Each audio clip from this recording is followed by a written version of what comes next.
ప్రస్తుతం మనం పెహల్గాం నుంచి బైసరన్ అంటే ఉగ్రవాదులు కాల్పులు జరిగిన ప్రాంతం వైపు వెళ్ళే దారిలో ఉన్నాం. దాదాపు పెహల్గాం నుంచి అంటే కింద నుంచి 2.5 కిలోమీటర్ల పైగా కూడా పైకి వచ్చాం. అంటే ఇక్కడ నుంచి ఇంకా 3.5 కిలోమీటర్ల పైగా పైకి వెళ్లాల్సి ఉంటుంది. ఇక్కడ నుంచి మనం చూస్తున్నాం పైనుంచి జాలువారే జలపాతాలు, మరోవైపు ట్రెక్కింగ్ ఏరియా మొత్తం రాళ్ల మధ్యలోనే పర్యాటకులు ఇక్కడ నుంచి పైకి వెళ్తూ ఉంటారు. దానిలో భాగంగానే ఇక్కడ రాళ్ళు ఏదైతే కాలినడకన వెళ్ళలేని వారు ఎవరైతే ఉన్నారో ఈ రాళ్ల మార్గంలో వెళ్ళడానికి అవకాశం ఉండదు. కాబట్టి మ్యాక్సిమం అందరూ కూడా వీటినే ఎక్కువగా వినియోగిస్తూ ఉంటారు. ఈ గుర్రాలను ఎక్కువగా వినియోగిస్తూ ఉంటారు. గుర్రాల ద్వారానే ఈ రాకపోకలు అనేది ఎక్కువగా సాగుతూ ఉంటాయి. కానీ గత 4 రోజులుగా పర్యాటకులు ఎవరూ రాకపోవడంతో ఈ గుర్రాలు కూడా ఇంటికి పరిమితమైన పరిస్థితి కనిపిస్తూ ఉంది. మొత్తం ఈ రాళ్ల మధ్యనే వెళ్తూ ఉంటారు. ఇక మనం చూస్తుంటే ఇక గుర్రాలకు సంబంధించిన కాళ్ళ ఆనవాళ్ళు, ఈ గుర్రాలు కూడా ఈ రాళ్ల మధ్యన వెళ్లేందుకు అవకాశం ఉండదు. కాబట్టి అవి కూడా ఒక సపరేటు మార్గాన్ని ఎంచుకుని ఈ పక్క నుంచి మట్టి ప్రాంతం ఏదైతే ఉందో ఇక్కడ నుంచి ఈ మధ్యలో కూడా రాళ్ళు ఉంటాయి. ఈ గుర్రాల అడుగులు ఏవైతే ఉన్నాయో మనం చూస్తున్నాం ఇవన్నీ కూడా ఆ గుర్రాల అడుగులు. ఇక్కడ నుంచే ఈ గుర్రాల మీదే పర్యాటకులను గుర్రాల యజమానులు ఇక్కడ నుంచి పైకి తీసుకెళ్తూ ఉంటారు.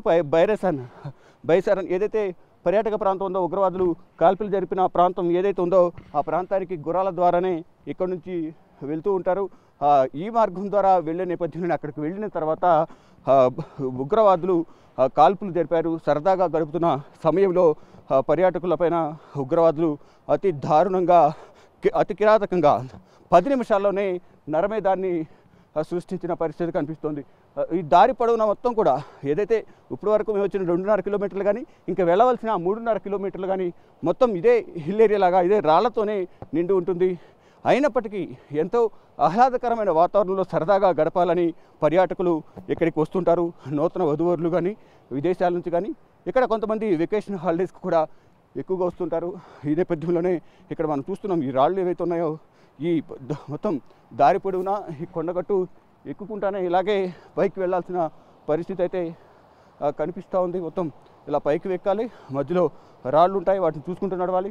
గుర్రాల మీద తీసుకువెళ్తూ ఉంటారు. ట్రెక్కింగ్ ఇలా జరుగుతూ ఉంటుంది. ఇట్లా పైకి వెళ్తూ ఇటువైపు ఇలా ఏదైతే మనం చూస్తూ ఉన్నామో ఇటువైపు మొత్తం కంప్లీట్గా ఇటు అప్పు ఎక్కుకుంటా వెళ్తూ ఉండాలి. కొంతమందికి శ్వాస సంబంధిత ఇబ్బందులు ఎదురవుతూ ఉంటాయి. ఈ నేపథ్యంలోనే ప్రతి ఒక్కరు కూడా గుర్రాలనే ఎక్కువగా ఆశ్రయిస్తుంటారు. గుర్రాల ద్వారా పైకి వెళ్తూ ఉంటారు. ఇక పైకి వెళ్ళిన తర్వాత మధ్యాహ్నం సమయంలోనే 4 రోజుల క్రితం ఉగ్రవాదులు చెట్ల మధ్యలో నుంచి భారతీయుల ఎవరైతే సైనికులు ఉన్నారో ఆర్మీ సైనికుల దుస్తులకు ధరించి చూస్తున్నాం గుర్రాల ఆనవాళ్ళు, ఇవన్నీ కూడా గుర్రాలకు సంబంధించిన ఆనవాళ్ళు. కానీ ఇక్కడ నుంచే మొత్తం రాకపోకలన్నీ కూడా గుర్రాల ద్వారానే ఎక్కువగా సాగుతూ ఉంటాయి. ప్రశాంత వాతావరణంలో గడపాలని అందరూ భావిస్తుంటారు. దానిలో భాగంగానే వీరందరూ కూడా మనం చూపించే విజువల్స్ బిగ్ టీవీ మీద చూపిస్తున్న విజువల్స్ చూస్తుంటే ఎంతో ఆహ్లాదకరంగా ఉన్నాయి. చెట్లు కానీ ఈ కొండ ప్రాంతం కానీ అంతా కూడా చాలా ఆహ్లాదకరంగా ఉంది. వీటిని ఆస్వాదించేందుకు పర్యాటకులు ఎక్కువగా శ్రీనగర్లోని పెహల్గాం బైసరన్ ప్రాంతానికి వస్తూ ఉంటారు. దానిలో భాగంగానే పర్యాటకులు రద్దీగా ఉండే ప్రాంతం ఒక్కసారిగా నిర్మానుష్యంగా మారుతున్న పరిస్థితి అయితే కనిపిస్తూ ఉంది. ఇక్కడ మొత్తం లోయ ప్రాంతాలు కానీ ఇవన్నీ కూడా పర్యాటకులు ఎక్కువగా ఇష్టపడుతూ ఉంటారు. దానిలో భాగంగానే పర్యాటకులు ఎక్కువగా ఇక్కడికి వస్తూ ఉంటారు. ఇక మొత్తంగా చూసుకుంటే ఏదైతే పెహల్గాం నుంచి 6.5 కిలోమీటర్లు పైకి వెళ్లాల్సి ఉంటుంది. దారి పొడవున కూడా మొత్తం రాళ్ళు రప్పలే ఉంటాయి. గుర్రాలు కూడా ఈ రాళ్ళు రప్పల మధ్యనే పైకి పర్యాటకులను తీసుకువెళ్లాల్సిన పరిస్థితి ఉంటుంది. కానీ ఆ రోజు జరిగిన మారణకాండ ఏదైతుందో నరమేధం 10 నిమిషాల్లోనే వచ్చి 26 మందిని హతమార్చి వెళ్ళిన పరిస్థితి కనిపిస్తుంది. అప్పటి నుంచి కూడా ఇప్పటికీ పర్యాటకులు ఎవరు కూడా ఈ బైసరన్ రావాలంటేనే భయపడుతున్న పరిస్థితి కనిపిస్తూ ఉంది.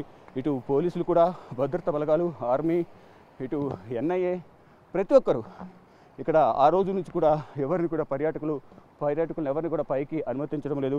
ఇలా ఈ ప్రాంతం ఏదైతే ఉందో ఇటు నుంచి పక్క ప్రాంతాలను ఈ రోడ్డు నుంచే గుర్రాలను కూడా తీసుకువెళ్తూ ఉంటారు. ఒకవైపు జాలువారే జలపాతాలు, పైనుంచి వచ్చే జలపాతాలను చూడటానికిను, మళ్ళీ వైపు నడుచుకుంటూ పైకి వెళ్ళిన తర్వాత ఆ ఆహ్లాదకరమైన వాతావరణం చూసిన తర్వాత ఈ నడిచిన కష్టమంతా మర్చిపోతూ అక్కడ ఫోటోలు దిగుతూ వీడియోలు తీసుకుంటూ ఎంతో ఆహ్లాదకరంగా గడుపుతుంటారు. ఇలా ఆహ్లాదకరంగా గడుపుతున్న సమయంలోనే ఉగ్రవాదులు ఒక్కసారిగా విరుచుకుపడటంతో 26 మంది ప్రాణాలు కోల్పోవాల్సిన పరిస్థితి వచ్చింది.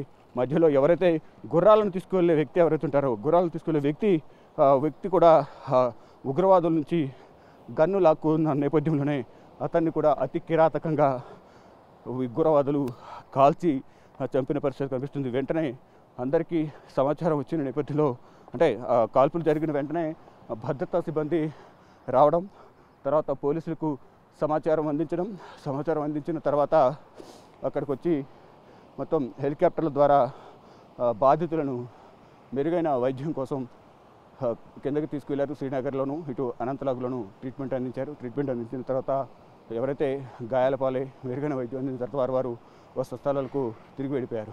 ఇక నిన్న ఆర్మీ చీఫ్ ఉపేంద్ర ద్వివేది కూడా పైన ఏదైతే బైసరన్ ప్రాంతం ఏదైతుందో ఆ ప్రాంతాన్ని సందర్శించి ప్రజెంట్ సిచ్యువేషన్ ఏ విధంగా ఉందనేది కూడా ఎన్ఐఏ నుంచి ఆర్మీ సిబ్బంది నుంచి కూడా మొత్తం అధికారుల నుంచి సమాచారం తెలుసుకుని ఫర్దర్ యాక్షన్ ఏ విధంగా ఉండాలి అనే దానిపై కూడా వారందరికీ సూచన చేశారు. అందరికీ కూడా సెలవులన్నీ కూడా రద్దు చేసి 24 అవర్స్ అందరూ సిద్ధంగా ఉండాలంటూ కూడా తెలియజేశారు. దానిలో భాగంగానే మొత్తం ఎక్కడికక్కడ పటిష్టమైన భద్రతను ఏర్పాటు చేశారు. ఎవరైతే ఉగ్రవాదులు దీంట్లో కాల్పులకు పాల్పడ్డారో, కాల్పుల్లో ఉగ్రవాదులు ఎవరైతే ఉన్నారో వారికి సంబంధించిన నివాసాలన్నీ కూడా దాదాపు కూల్చివేసినట్లుగా కూడా సమాచారం అయితే అందుతుంది. ఇంకా మొత్తం జమ్మూ కాశ్మీర్ కానీ శ్రీనగర్ వ్యాప్తంగా కూడా సెర్చ్ ఆపరేషన్ అయితే భద్రతా బలగాలు సెర్చ్ ఆపరేషన్ కొనసాగిస్తూ ఉన్నారు.